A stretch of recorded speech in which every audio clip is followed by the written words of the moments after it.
Moskow di musim dingin. Kota ini seolah membeku, bukan hanya karena salju, tapi juga karena kesepian. Di puncak sebuah apartemen mewah bertingkat tinggi, seorang wanita memandangi jendela, matanya tertuju pada salju yang turun perlahan, seolah waktu di sana ikut berhenti. Namanya Anastasia Volkova. Usia 46 tahun. Janda. Kaya. Tapi kosong.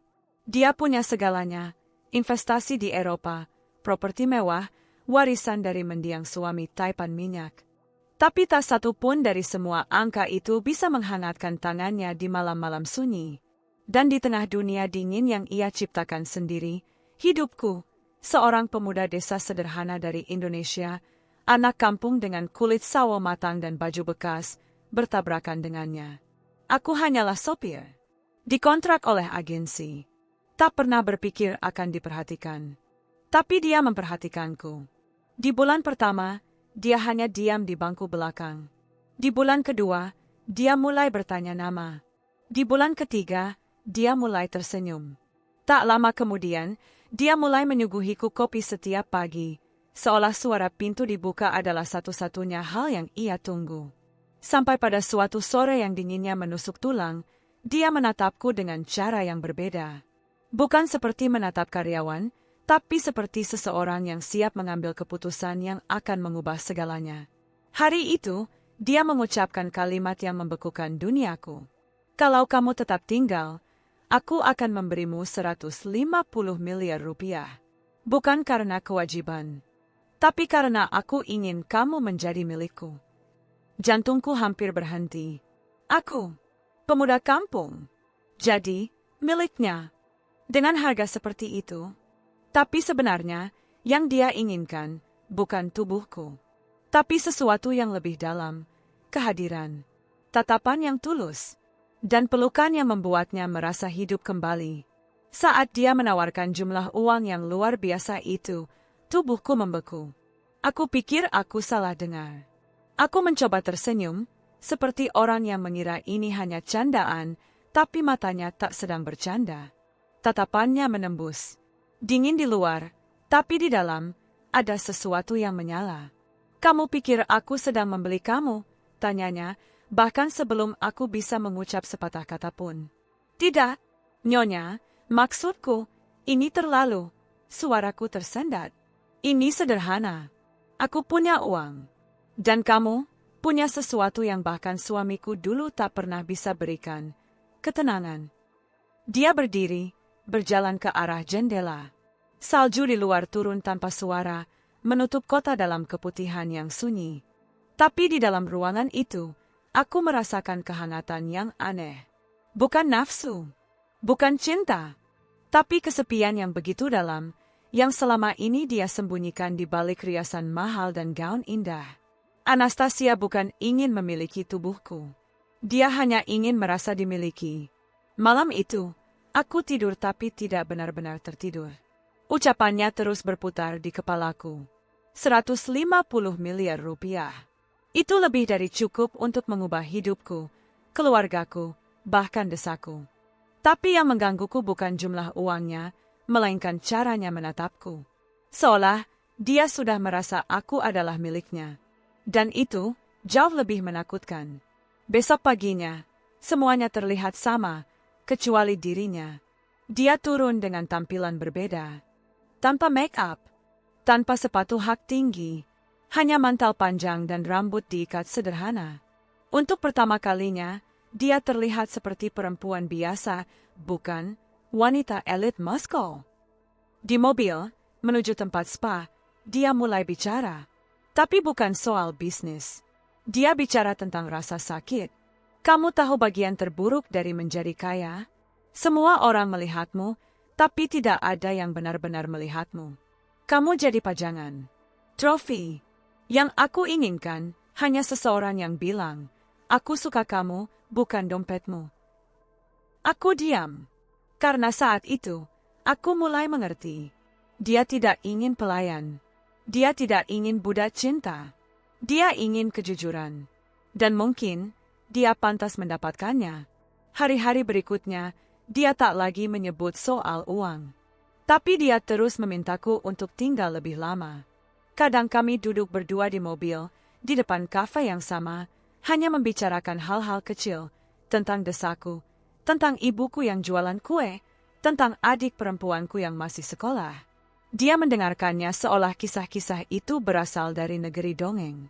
Suatu saat aku bilang, kenangan masa kecil terbaikku adalah tidur di tikar, mencium bau hujan yang masuk dari jendela bambu.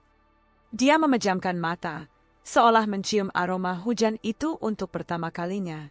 Kamu tidak tahu betapa aku ingin menukar semua ini dengan rumah kayu yang ada bau tanah basahnya. Sampai suatu malam, dia mengajakku ke kamarnya. Tenang, tanpa sentuhan, tanpa niat kotor. Dia hanya berkata, "Bisa bantu aku?" "Tentu, Nyonya." "Duduk di sini, di tepi tempat tidur." Aku duduk. "Tutup matamu." Aku menuruti. "Bayangkan kamu tinggal di sini. Aku bukan siapa-siapa. Ini hanya kamar kita. Tidak ada mobil mewah. Tidak ada nama besar. Hanya kita." Hening. Tapi di dalam diriku, semuanya mulai runtuh. Aku mulai jatuh hati. Tapi aku tidak boleh. Karena aku bukan siapa-siapa. Karena dia 22 tahun lebih tua. Karena dia janda dari orang paling berpengaruh di Rusia. Dan aku cuma sopir. Malam itu, sebelum pulang, dia menghentikanku di depan pintu. "Kalau kamu pergi sekarang, tidak apa. Kamu tetap dapat separuh uang. Tapi jika kamu memilih untuk tinggal, jika kamu memilih aku, mungkin dunia akan menentangmu. Tapi aku akan berdiri di sampingmu. Sampai akhir." Aku menelan ludah, menatap matanya. Dan untuk sekejap, aku ingin bilang, "Ya." Tapi ada sesuatu di dalam hatiku yang masih ragu. Apakah mungkin mencintai seseorang yang berasal dari dunia yang sangat berbeda? Atau, ini bukan cinta? Apakah aku jatuh hati padanya? Atau hanya pada kehangatan yang dia berikan di tengah musim dingin yang tak kunjung selesai? Aku tidak bisa tidur malam itu. Kata-katanya terus bergema di kepalaku. "Kalau kamu memilih aku, dunia bisa saja menentangmu. Tapi aku akan tetap bersamamu." Kalimat itu terdengar seperti doa, tapi juga peringatan. Esok paginya aku datang lebih awal ke apartemennya. Tapi dia tidak ada. Di atas meja dapur, hanya ada secari kertas. "Jangan cari aku selama 3 hari. Kalau setelah itu kamu masih ingin tinggal, aku akan menunggumu." 3 hari, 3 malam. Lama seperti musim dingin yang tak kunjung reda. Dan saat dia kembali, ada sesuatu yang berubah. Wajahnya lebih tenang, tapi sorot matanya lebih dalam, lebih yakin. Dia bilang, dia ingin mengenal duniaku. Bukan sebagai tamu, tapi sebagai wanita yang memilih jalan baru dalam hidupnya. Katanya, "Aku ingin tahu dari mana kamu berasal. Aku ingin lihat rumahmu, ibumu, dan alasan kenapa kamu begitu berbeda." Aku hanya bisa berkata pelan, "Nyonya tak akan cocok di sana. Semuanya sangat sederhana." Tapi dia tersenyum, lalu menjawab, "Aku tidak butuh kenyamanan, Raffi. Aku butuh kejujuran." Hari itu juga, dia mengurus semuanya sendiri. Tiket, agen, perjalanan. Dan sebelum aku sempat mengatakan apapun, dia berkata tegas, "Dalam seminggu, aku akan tiba di desamu. Dan kalau kamu tidak ada di sana, aku akan mengerti." 7 hari kemudian, dia berdiri di hadapanku. Tanpa make up, rambut basah karena keringat. Tubuhnya lelah, tapi matanya penuh nyala. Ibuku terpaku melihatnya. Bukan karena kagum, tapi karena khawatir. Dan tak lama kemudian, datanglah kepala desa. Wajahnya tegas, bahasanya dingin. "Raffi, kamu tahu hubungan ini akan menimbulkan masalah. Dia orang asing, bukan Muslim, lebih tua, dan seorang janda. Aku hanya ingin menjaga nama baik keluargamu." Aku menunduk, diam. Karena jauh di dalam hatiku, aku juga takut. Bukan karena dia, tapi karena aku tidak tahu bagaimana melindunginya dari dunia yang tak siap menerimanya. Dia tinggal di penginapan kecil dekat pasar desa. Setiap pagi dia menyapa orang-orang. Belajar mengucap terima kasih, meski dengan logat aneh. Pakai baju panjang, menutup lengan dan kaki. Bukan karena dipaksa, tapi karena menghormati. Anak-anak mulai mendekatinya. Para ibu masih waspada. Para pria diam-diam mengawasi. Tapi dia tetap bertahan. Setiap kali aku datang, dia tersenyum. Dan aku semakin sulit membedakan apakah ini cinta atau ujian.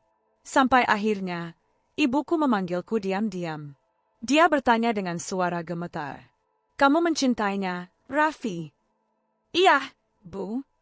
Tapi dia bukan dari dunia kita. Ibuku menatapku dalam-dalam. Kamu pikir cinta perlu persamaan? Malam itu aku menangis. Bukan karena lemah, tapi karena aku tahu, aku tak ingin kehilangannya. Malam itu juga, aku datang ke penginapannya. Dia sedang membaca sebuah buku kecil tentang Islam. Aku bertanya pelan, "Kamu belajar semua itu untuk aku?" Dia menatapku, lalu menjawab, "Tidak, aku belajar untuk diriku sendiri. Karena sejak aku menginjakan kaki di desa ini, aku tidak merasa dingin lagi." Dia mendekat, menatapku lurus, lalu berkata, "Bawa aku ke tempat paling suci di desa ini.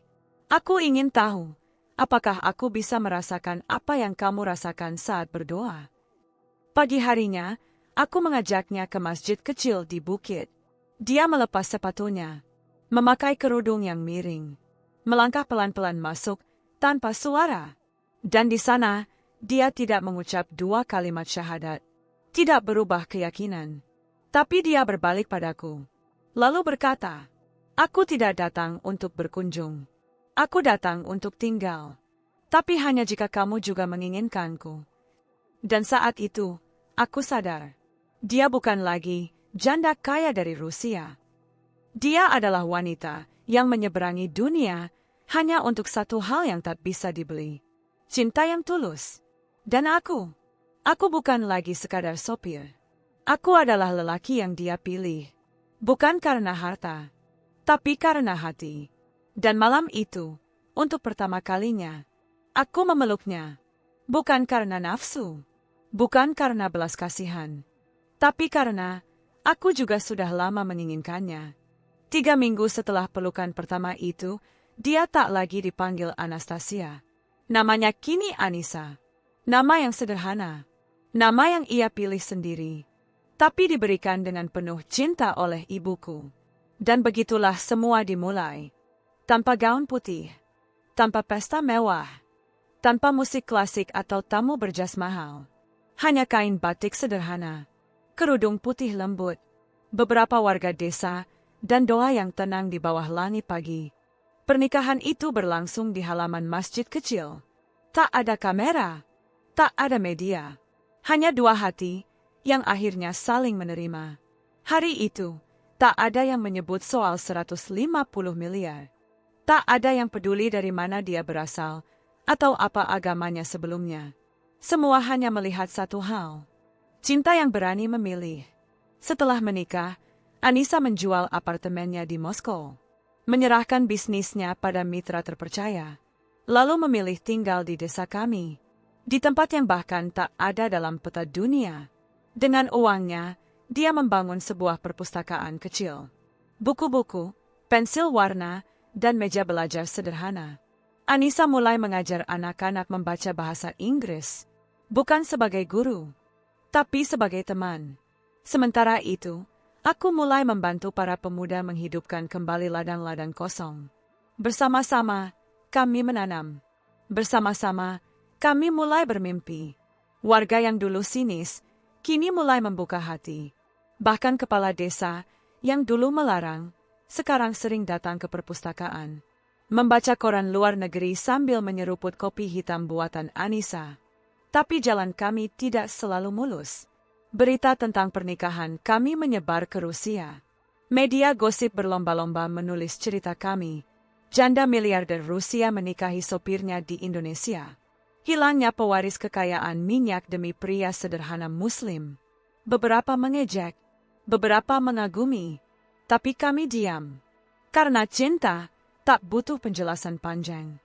3 bulan setelah pernikahan kami, saat senja yang hangat, kami duduk di teras rumah kayu kecil kami. Sawah hijau membentang di depan mata. Anissa bersandar di bahuku. Angin sore membelai wajahnya. Ia menatap langit dan berkata pelan, "Aku dulu pikir Moskow adalah segalanya. Tapi ternyata, rumah itu bukan soal tempat." Aku menatapnya dan menjawab sambil menggenggam tangannya. "Rumah itu adalah seseorang yang mencintaimu dan kamu mencintainya kembali." Dia tersenyum. "Kamu tahu, aku pernah membeli kamu, kan?" Aku tertawa kecil. "Tidak, kamu tidak membeli aku. Kamu menemukan aku. Tapi pada akhirnya, justru aku yang menang." Di kejauhan, suara adzan maghrib berkumandang dari masjid kecil. Anissa berdiri perlahan, mengambil mukena, menatapku dengan senyum damai. Sekarang, dia bukan hanya istriku. Dia adalah sahabatku, guru bagi anak-anak desa, dan wanita muslimah yang menemukan makna hidupnya bukan di kemewahan, tapi dalam kesederhanaan yang penuh cinta. Perjalanan kami memang tak biasa, tapi justru karena itulah cinta kami akan abadi, bukan hanya di mata manusia, tapi di hadapan Tuhan, yang telah mempertemukan 2 jiwa dari dunia yang sangat berbeda. Dan bagiku, Anissa adalah rumah. Rumah yang tak pernah terasa jauh lagi. Jika kamu masih menonton sampai di sini, berarti kamu bukan sekadar penonton biasa. Kamu adalah seseorang yang menghargai cerita. Seseorang yang tahu bahwa di balik setiap wajah, di balik setiap pilihan, ada luka, ada harapan, dan ada cinta yang tak terlihat oleh mata biasa. Cerita Raffi dan Anissa bukan hanya tentang uang, bukan juga tentang perbedaan negara, usia, atau agama, tapi tentang keberanian memilih dengan hati. Dan jika hatimu tersentuh oleh kisah ini, maka kamu juga bagian dari perjalanan ini. Kamu tahu, di dunia yang serba cepat ini, banyak orang hanya menonton untuk lewat, lalu lupa. Tapi kamu tidak. Kamu tinggal lebih lama. Kamu meresapi. Kamu merasa. Dan itulah kenapa kami membuat kanal ini. Bukan untuk viral. Bukan untuk sekadar angka. Tapi untuk menghadirkan kisah-kisah yang menyentuh jiwa. Kisah nyata, penuh makna, dan tak terlupakan. Setiap minggu, kami menyajikan cerita-cerita dari penjuru dunia. Tentang cinta, pengorbanan, kehilangan, harapan, dan semua hal yang sering tak sempat diceritakan. Dari janda kaya yang mencari ketulusan, hingga pemuda sederhana yang punya keberanian mencintai tanpa syarat. Dari pernikahan rahasia di gurun Arab, hingga pertemuan tak sengaja di pasar kecil, yang mengubah hidup selamanya. Kami percaya bahwa setiap orang punya cerita, dan terkadang, satu cerita bisa mengubah pandangan hidup seseorang. Jadi, jika kamu merasa terhubung dengan apa yang baru saja kamu tonton, kami mengundangmu. Ya, kami mengundangmu untuk menjadi bagian dari keluarga kecil ini. Caranya sangat sederhana. Klik tombol subscribe, aktifkan lonceng notifikasi, dan biarkan cerita-cerita kami hadir di waktumu yang paling sunyi. Karena siapa tahu, di antara semua video di YouTube, kisah selanjutnya akan menjadi kisah yang menguatkanmu. Dan bukan hanya itu, dengan kamu bergabung, kamu juga membantu kami terus berkarya. Kamu menjadi alasan kenapa kami terus mencari kisah-kisah baru dan menceritakannya dengan sepenuh hati. Setiap like, setiap komentar, setiap share adalah bahan bakar kami untuk terus menyalakan cahaya kecil ini. Jadi, jika kamu suka konten seperti ini, kisah cinta lintas budaya, cerita inspiratif penuh pelajaran hidup, narasi emosional yang menyentuh, dan ending yang membuat hati hangat, kanal ini dibuat untukmu. Dan jika kamu pernah merasa sendiri, pernah patah, pernah ragu apakah cinta sejati masih ada, percayalah, kamu tidak sendiri. Di sini, Kita sama-sama belajar, sama-sama berharap, sama-sama mendengar cerita-cerita yang mengingatkan bahwa meski dunia keras, masih ada kelembutan, masih ada keajaiban, dan masih ada cinta yang muncul dari tempat yang paling tidak terduga. Kamu mungkin berpikir, satu subscribe tidak akan mengubah apa-apa. Tapi bagi kami, satu subscribe adalah satu nyawa. Satu langkah kecil yang berarti besar. Satu bentuk dukungan yang memberi kami semangat luar biasa. Dan jika kamu pernah bermimpi, pernah merasa bahwa hidupmu pantas diceritakan suatu hari nanti, siapa tahu, mungkin cerita kamu akan menjadi kisah berikutnya yang kami angkat di sini.